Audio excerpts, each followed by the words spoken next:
Today we're talking crosscut sleds, and this one is mine. Well, what's left of mine. As you can see, I need to build a new sled. I've been researching sleds, watching a ton of YouTube videos and reading a bunch of blogs, trying to figure out what features I would like to incorporate in my next sled. During the course of all of this research, I thought maybe you might enjoy seeing a compilation of what I think is the top 7 crosscut sleds on YouTube. First on our list, coming in at number 7, is Jonathan Cat Moses Tools with his simple crosscut sled. Now, Jonathan has several videos with many other variations of a sled. I chose this one because it's super simple. It is a single piece of plywood with a single fence. There's not going to be any plywood on the left-hand side of the blade, making it simple to square your fence up by using a quality square. No 5-cut method and complicated math trying to figure out how to square this fence up. He does have his own stop blocks. These KM Tools stop blocks, I do have mine. I haven't used it yet. I will be using it on the new sled. For the sleds that you do need to use the 5-cut method for, he does have a 5-cut method calculator on his website. I have that linked down below in the description to help you with the math. But he's always been aggravated with how complicated it is to set up one of these fences correctly on a full-size sled. So he came out with a new sled fence squaring tool. You make your kerf cut into your sled, then you take the square, place it in the kerf, snug it up, and then square your fence with that square. Also, to make things easy for you, he does sell sled kits that you can order that are prefabbed. You just have to assemble them following the YouTube video instructions that he has. Go check out Jonathan's channel. He has many other videos on making different size crosscut sleds with different features.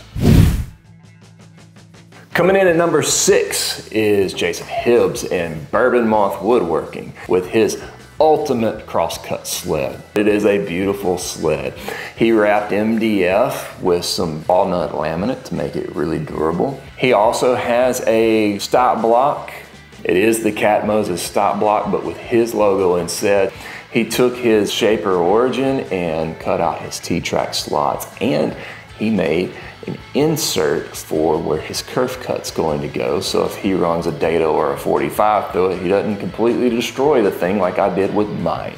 One of the unique things that he did that I really like is on the fence, he made it adjustable instead of just using screw holes and having a million screw holes down the length underneath the board trying to get that 5-cut method correct. You just set your fence, do your 5-cut, make your adjustment, and then bolt it back into place. It's just a nice feature to be able to adjust the fence and not have to put a ton of holes in your sled. Number 5 on the list comes to us from 3x3 Customs. Tamar made her sled small to fit her smaller job site saw and make it easier to move around. One of the cool things that she did was make an extension fence. And she made all the parts herself, including the biscuits that she used to help make sure this fence stays aligned as she adds it on for longer pieces. She doesn't have a biscuit joiner, and so she shows us how to make your own biscuits. It also has several attachments to be able to do different miter cuts on it. Another unique feature about this sled is it only uses one miter bar.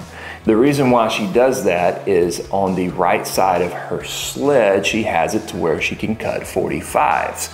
She simply picks the sled up, moves it from one miter slot to the other miter slot on her table saw, and there she goes cutting her 45s without having to mess up her kerf. Pretty smart feature. If you search crosscut sled on YouTube, you can't help but come across this next entry. So I guess I can't have a crosscut sled list without including what I have at number 4. That would be the crosscut sled from King's Fine Woodworking. Instead of making it out of 3/4 inch plywood, they're layering 3/8 inch plywood. That way they can lighten up the sled by strategically layering instead of having one big 3/4 piece. It also has adjustable kerfs on the inside, so they have inserts that they can slide in and out to make their kerf wider or smaller, or move it over so they can do a 45. So they can do 45s, crosscuts, and dados on it. They also have jigs that they've made for attachments. One's to help make picture frames and make that perfect 90-degree. They also have another one for making miter cuts, and they used a digital angle finder and made some plywood fence to go with it, so they can actually use their digital angle finder to find their precise angle they're wanting. My favorite thing about this crosscut sled, because I haven't seen it on any of the others I looked at, was the removable back fence. That's part of the reason mine got torn up, is because I was trying to cut a piece of plywood that was slightly wider than I could cut with my crosscut sled, and I took my back fence off. Why not make it removable? Duh. If you like this sled, but you don't want to do all the cutting and figuring out all the little pieces that he makes, you're in luck. He's got plans, printable templates, and if you want most of the work done for you, you just want to assemble it, he does have sled kits that most everything's pre-cut available for you to purchase, and a nice YouTube video on how to assemble it. So go check that one out in the description below. Number 3, this sled is super sleek. It is black laminate with red T-track that just pops and looks awesome. Kind of looks like a stealth fighter. It comes to us from C. Reeves, like Tamar's sled. Also uses the single runner so that he can have his 45-degree cut. He's using it on the left side of his sled. He's got multiple T-tracks in there so that he can have his jigs to make miter cuts in various angles. But the really unique thing about this one is the adjustable kerfs.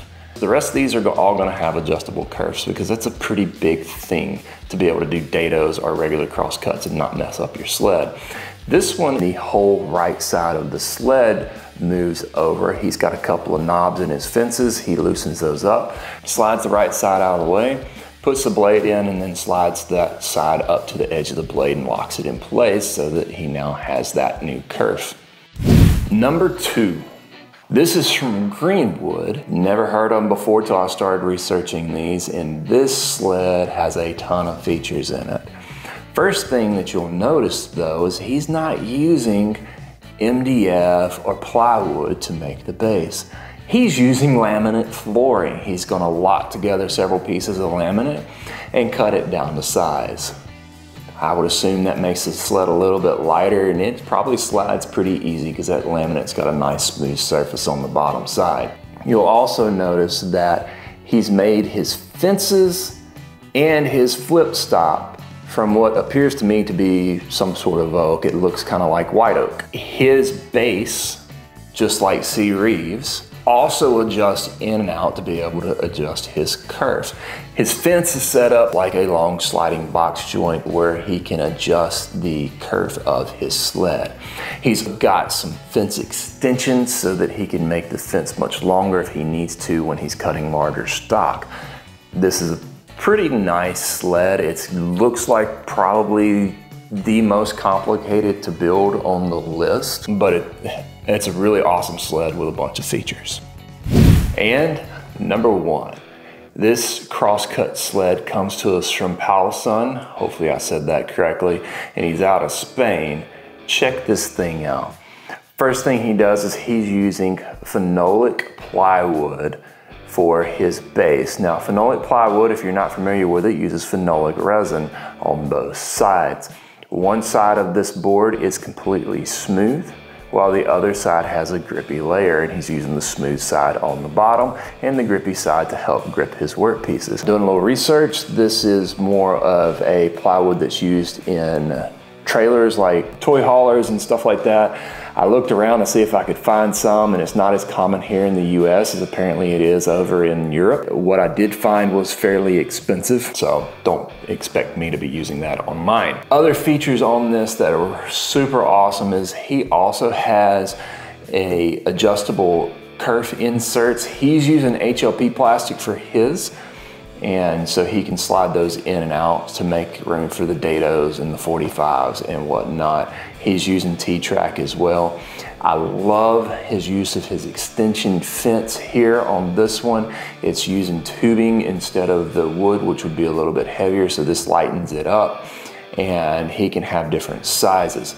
The other thing I really like is instead of using inserts for the fence, he has an interchangeable block that he can use for the different kerf sizes. He can change that out as necessary depending on which blade he's using, and it's easy to replace. One of the interesting things I found on his video is he didn't do any 5-cut method or anything like that to square it up. He simply made sure that his table saw was completely square, cut his piece out, and he attached his fence to the front of the board that he's using for his sled. That's pretty trusting to make sure everything's square. If you check out the rest of the videos in this series that he has, it's a whole huge workbench. It's just mind-blowing everything that he's built into this. This guy's more of an engineer than a woodworker, in my opinion. Well, that was it, folks. That's my top 7. I will be making my own crosscut sled, so be looking for that video. I'll be using techniques and features from these crosscut sleds in my video as well. That video will be right here when it becomes available. Until then, check this one out. YouTube thinks you'll like it.